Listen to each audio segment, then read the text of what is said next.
Hi guys, it's Mixing with Ethan here, and for today's video we're going to be going through my top 5 widening techniques.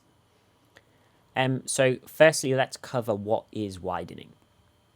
Widening is the perception of something sounding bigger and further out to the ear, so wider essentially.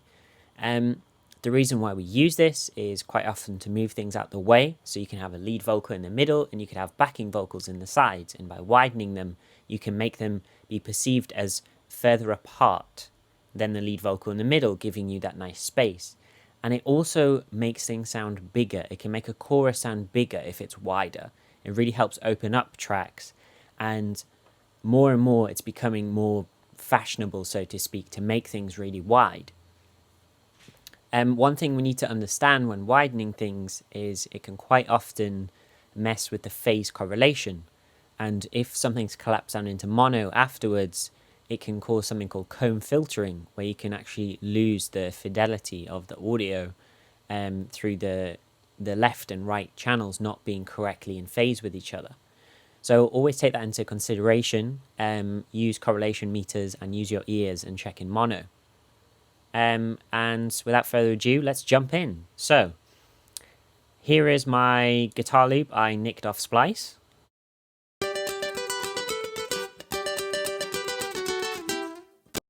Great, it's a guitar loop, nothing special about it. And for the first, at number five widening technique is the Brainworks MidSide EQ, and all I am using this big fancy EQ for is to turn up the sides. That's all I'm doing. So this is already a stereo signal. If this was a mono signal, this wouldn't work because you wouldn't have any information in the sides. So yeah, all we're doing is turning up the sides. I've got it on 140% stereo width, and that's literally just turning up the sides. The reason I've chosen this plugin to do it is because I really like the algorithm that Brainworks has. It's a very clean, very transparent way of turning up the sides. So let's A-B that. So I will play the loop first, and then I'll bring it in.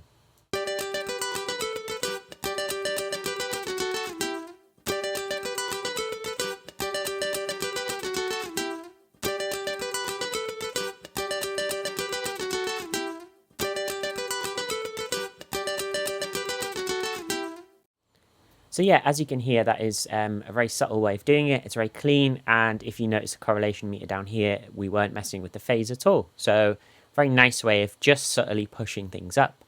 We can also use this during a mix. You could automate it to make the choruses a tiny bit wider and things like that. So yeah, really cool plugin in at number 5. At number 4, the next one I want to talk about is widening with EQ. So before we go into this, I want to talk about the perception of something sounding wider. To achieve that, you need to make a difference between the left and right channels. There needs to be some kind of difference between them so your brain can perceive it as being wider.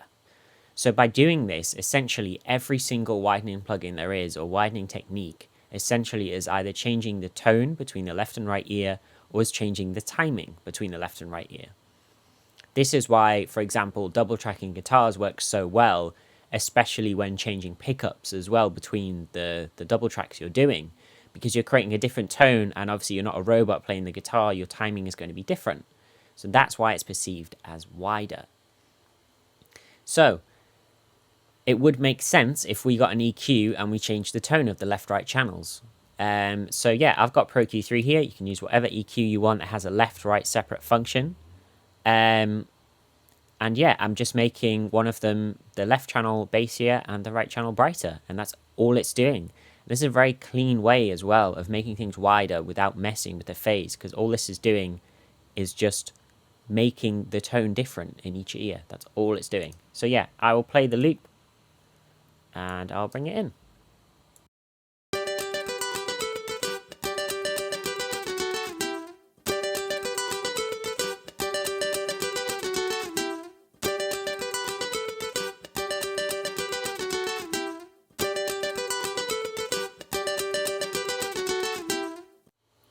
So again, a very clean way of widening things. This I use a lot, especially on acoustic guitars, to make them sound wider without making it sound artificially wide, if you get what I mean, when you've used like widening plugins in the past that sound some of them can sound quite grainy and again mess with phase. So yeah, this is a very clean way of widening.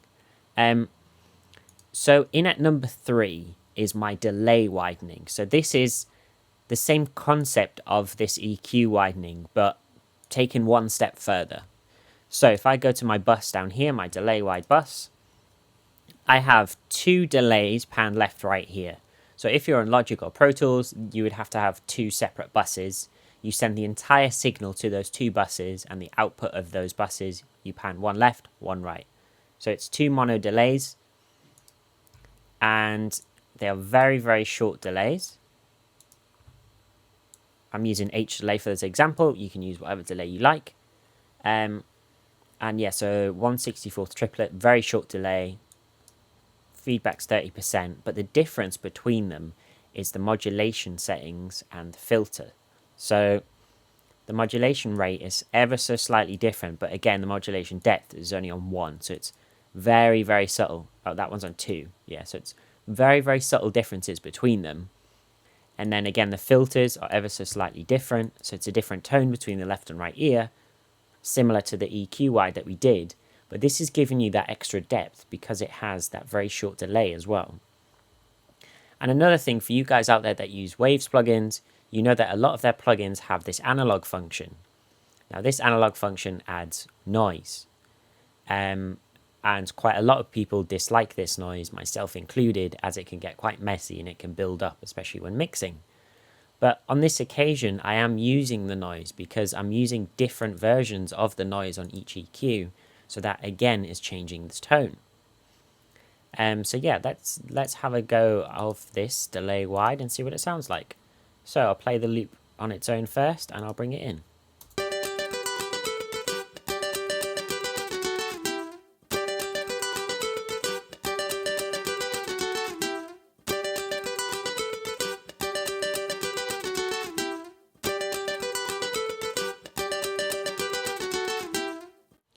So yeah, it's a very clean way of widening, but again, it has that extra depth to it compared to just the EQ on its own, changing the tone between the left and right ear. So yeah, the next one, in at number 2, is the iZotope Imager. So before you say anything, I know this is Ozone 5. This is very old. Ethan, why are you using Ozone 5? This is because Ozone 5 has something that the later versions don't have, and that is a delay on each of the frequency bands that you can individually put on. So what does this do that's so special? This is basically, if you've heard of the Haas effect, so the Haas effect is when you have a left and right signal of the same thing, and you delay one side, let's say the right side, by a very short amount, something like 18 milliseconds, and your brain will perceive it as a lot wider. But the Haas effect can cause a lot of phase issues. So what this is doing is this is only delaying one band, one frequency band, and that makes it a lot safer to do, so to speak, because it's a lot cleaner with phase because it's only delaying one frequency band and not the entire signal. So this is widening using the iZotope algorithm on each of the bands, the normal bands here, and as well I have very small delays on some of the bands. And what this is doing is literally just getting that band and delaying it compared to every other frequency. But again, because it's not against its own frequency, it's a lot less likely to phase out and cause issues. But yeah, that's the reason I use Ozone 5. I really like it. So let's bypass this, play the loop, and bring it in.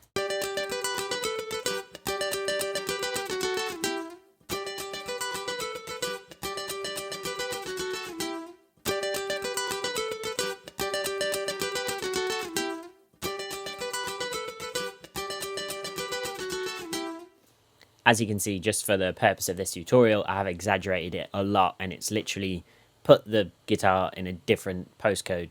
But yeah, great plugin, bit of a secret, so yeah, look into that. And yeah, so at number 1, my number 1 favorite plugin for widening is Soundtoys Microshift. So what Microshift does is magic, basically. No, I'm joking.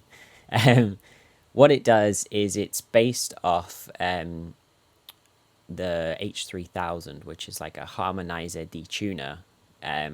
So it's basically modulating the pitch and using very short delays to make things sound wider, like a doubler, so to speak.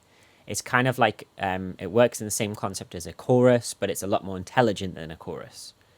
But the way this widens isn't, it's not the wideness it gives me that I love, it's the tone it gives me as well. It's like a texture that I really enjoy, especially on things like backing vocals or synth elements that are like really wide and you want them just to push that extra bit further. And when used in parallel like this, I would recommend always using it in parallel. Don't use the dry wet function, because it's a lot cleaner to do that. You have more control, and it's better with phase to do that, to be honest. But yeah, so let's play the loop without, and I'll bring it in. This is Microchip, and this is one of the stock presets. This is my favorite preset. So yeah, screenshot this, guys. Steal it. Go. And yeah, I'll play it without, and I'll bring it in.